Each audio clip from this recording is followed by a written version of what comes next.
Hola amigos, este es el primer capítulo de una serie que estoy haciendo para tratar sobre el problema del SARS-CoV-2 y la pandemia originada por la famosa COVID-19, la enfermedad que origina este virus. Ok, lo hago porque estoy un poco triste y también decepcionado de lo que está pasando en nuestro mundo, cómo es que las personas, no todas, pero sí algunas se lo están tomando.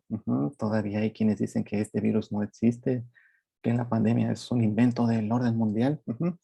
Entonces, para tratar de contribuir a eliminar esa serie de mentiras que existen sobre esta pandemia y para tratar de ayudar a comprender a las personas que estén interesadas, pero todavía no han encontrado dónde informarse, hago esto. Espero que sea de utilidad para aquellos que estén interesados en aprender más sobre esta pandemia para que no tengamos tanto miedo, porque a veces la incertidumbre genera temor. Entonces, espero que les guste, espero sus comentarios al final en el enlace donde lo voy a poner y tal vez se retroalimente de ahí, ¿no? Para cuando hagan las siguientes partes. Bueno, esta primera parte se llama Vivir nuestro paradigma. ¿Por qué le puse así? Bueno, es importante que las personas de cualquier época sepan en qué paradigma están viviendo. En palabras sencillas, un paradigma es cómo vives en relación al conocimiento que se ha alcanzado en tu tiempo. ¿Eso qué importancia tiene? A lo mejor es una palabra que no hemos escuchado mucho, pero en realidad vivimos en un paradigma. Para contrastar cómo ha ido cambiando el conocimiento a través del tiempo, voy a poner un pequeño ejemplo que a mí me gusta mucho. Ok, seguramente todos hemos escuchado en algún momento de nuestra vida la teoría de los cuatro elementos, que esos cuatro elementos explican de qué está formado todo, ¿no? Ok, entonces, ¿cómo discutían los filósofos griegos sobre la naturaleza del universo o de la materia? Ok, había uno de ellos que decía, yo creo o yo opino que todo proviene del agua. Entonces otro le refutaba y le decía, oye, pero ¿cómo puede venir todo del agua si hay cuerpos sólidos como la Tierra? Y él decía, ok, es que, mira, ¿no has visto que las conchas de los animales marinos se originan en el mar, vienen del mar y son sólidas? Entonces lo acuoso puede generar algo sólido. Y otros decían, no, el principio de todo es el aire, porque del aire viene la lluvia, el agua se acumula, se hacen cuerpos de agua y del agua viene lo sólido. Entonces lo primero es el aire.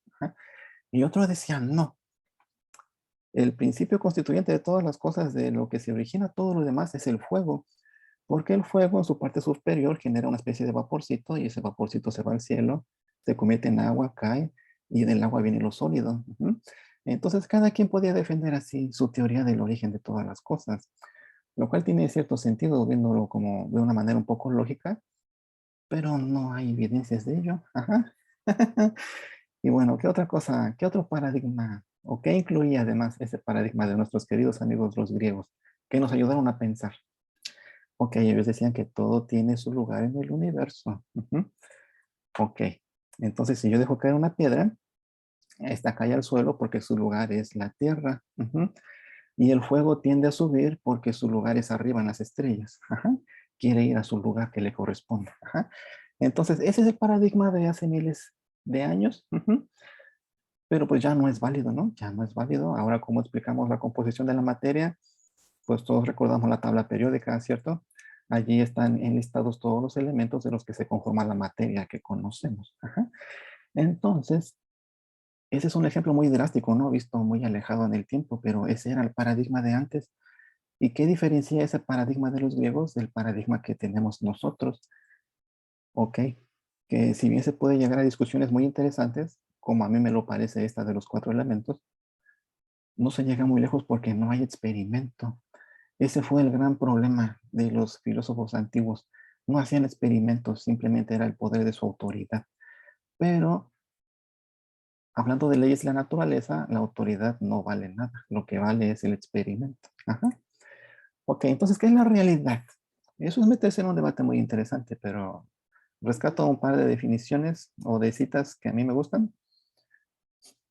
El conocimiento es una función de lo que se percibe y se considera importante. Entonces, ¿de qué está hecho el paradigma actual? Pues de lo que hemos podido medir, observar, ¿no? Y ustedes podrían decir, pero ¿a poco hay cosas que no podemos medir? Ajá. Pues pregúntenle a un físico sobre la materia oscura y van a ver que hay cosas que todavía no comprendemos del universo, ¿no? Ok, entonces, otra. En tanto una afirmación científica hable de la realidad, debe de ser refutable. En tanto no sea refutable, no habla de la realidad. Eso dijo Karl Popper. Entonces, ¿de qué trata esto? A diferencia de lo que creen los negacionistas de la pandemia, los científicos no tienen una verdad absoluta. A ellos les encanta tratar de refutar lo que ya se conoce para saber si se les escapó algo más. Ajá. Y bueno, entonces, por ejemplo, hay quienes dicen que el mundo es plano, ¿no? Pero ya se tienen fotografías de satélites del planeta y es esférico, ¿no? Y no está sostenido por elefantes. Entonces, ¿cómo puede haber todavía personas que dicen que la Tierra es plana, ¿no? Entonces, no viven en su paradigma. Ajá. Y ese es un problema que hay que combatir, ¿no? Porque no puede ser que vivas en la oscuridad en el siglo de las luces, ¿no? Metafóricamente hablando. Ujú. Ok. Entonces, ¿pero para qué me sirve a mí conocer mi paradigma? Ok. Todos sabemos, si hemos llevado algo de física, que un cuerpo en caída libre se acelera a 9.81 metros sobre segundo cuadrado. Ujú. Entonces, ¿eso es válido para todo el mundo? Sí, es válido. Puede haber variaciones según la latitud a la que te encuentres, o sea, qué tan alejado del ecuador puede variar esta aceleración, pero en la misma latitud es la misma aceleración. Y en otro planeta va a ser diferente la aceleración, pero aquí en la Tierra esta es. Entonces, ¿para qué me sirve a mí conocer esto? Pues si conocen a alguien que se ha lanzado de un paracaídas, pues tiene que saber a qué altura abrirlo para que no se estrelle contra el suelo, ¿no? Para que ya no sea inevitable detener su aceleración. Entonces, ese es un ejemplo, ¿no? De ¿para qué me sirve conocer mi paradigma? Pues para disfrutar de lo que sé del mundo y sus leyes naturales y para no vivir en oscuridad, ¿no? Ok.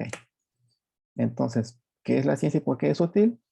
En el pasado hice otro video donde discutí esto más a detalle, pero aquí solo voy a decir que la ciencia es el conocimiento cierto de las cosas por sus principios y causas. Es una definición de enciclopedia esta. Ajá.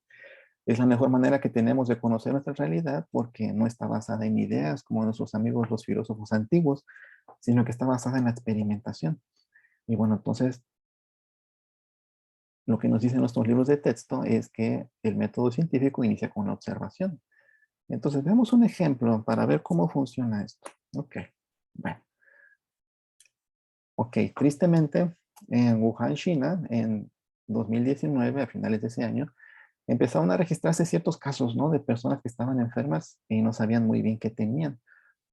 Tenían algunos síntomas como fiebre, tos, cansancio, a veces demasiado cansancio, ¿no?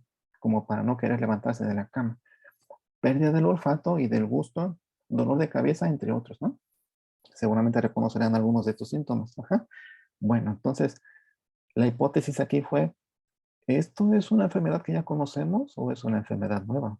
Entonces, la hipótesis es, debe haber un agente infeccioso que causa todos estos síntomas y debe de ser una enfermedad de algo hasta ahora desconocido. Y bueno, entonces se tomaron muestras de esos primeros pacientes y se determinó que era un virus que se llama SARS-CoV-2, así se escribe como está aquí, y que genera la enfermedad llamada COVID-19, ¿no? Entonces, ese es un ejemplo de cómo llegamos a decir esto. Ujú. Entonces, incluso ya hay fotografías del virus, ¿no? Porque dicen que no existe, simplemente porque no han encontrado las fuentes.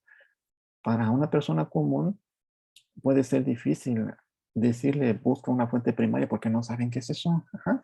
Entonces, en este video también lo hago en parte para eso, para que si usted es una persona interesada que quiere saber acerca de la realidad, ¿dónde puede consultar? Le voy a preguntar a un amigo, lo voy a consultar en una revista de TV Notas, o dónde lo voy a ver. Ajá. Ok, entonces, bueno, esta es una microscopía electrónica. Ujú. Y el proceso se ve así en blanco y negro, ¿no? Porque funciona con electrones, no como los microscopios comunes que funcionan con luz. Ajá. Entonces, ok, pues ya se identificó ese virus, ya se conoce su secuencia, luego hablaremos más de eso. Y se llama SARS porque genera síndrome agudo respiratorio severo, ¿no? Es de ese tipo de virus, particularmente un coronavirus, y por eso se llama SARS-CoV-2. Ajá, ok. Entonces, ¿dónde podría yo informarme si quiero saber más sobre esto? Bueno, en la Asociación Panamericana de la Salud, que tiene estas siglas, ajá, allí pueden encontrar información, pero tristemente está en inglés, ajá, o pueden buscar en NCBI, es un repositorio de un montón de información biotecnológica. Ajá. Y allí podrían consultar incluso las secuencias, ¿no? Si quieren saber por qué es diferente esta variante nueva que está apareciendo, la Omicron. Aquí podrían ver por qué, ¿no? O leer una fuente primaria, o sea, un artículo científico, y allí van a ver que este Omicron tiene como 30 cambios y por eso es una variante de preocupación, ¿no? Ok.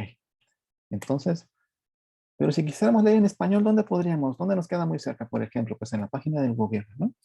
Entonces allí pueden descargar información, incluso su certificado de vacunación, ajá, mandando mensajitos de WhatsApp, por ejemplo. Y aquí pueden encontrar información sobre la COVID, ¿no? Aquí dice él, pero es la COVID porque es la enfermedad. Ujú. Y bueno, entonces, si no he consultado una de estas fuentes, ¿cómo podría estar seguro de que yo estoy retransmitiendo o compartiendo información que es verídica? Ajá. Ok, bueno. Entonces, en los siguientes videos vamos a ver entonces por qué el virus es tan interesante y vamos a ver otros temas como las mentiras. Ajá. Y bueno, entonces gracias por su tiempo hasta ahora. Y el mensaje final de este video entonces fue, hay que vivir en nuestro paradigma. No puede ser que sigamos creyendo que esto es un invento y que nos lo pusieron en un chip, ¿no? Esta enfermedad. Ajá. Es, ah, bueno, perdón por decirlo, pero es como una grosería, ¿no? Decir que esto es un invento, porque seguramente todos conocemos a alguien que ha fallecido de COVID. Y entonces, ¿cómo falleció esa persona? Ajá, ¿alguien la mató? Ujú. Yo ya perdí a mi padre, a dos hermanos, a un tío. Y entonces, si yo digo que esto no existe, entonces, ¿cómo explico sus muertes, no? ¿Cómo explicarían ustedes todas esas muertes de las demás personas que han visto o de las que han escuchado que fallecieron? ¿Cómo explican la saturación de los hospitales cuando estuvimos en esa ola terrible que nos dejó sin oxígeno en varias ciudades, no? Entonces, mensaje número 1 de mi serie, hay que vivir en nuestro paradigma.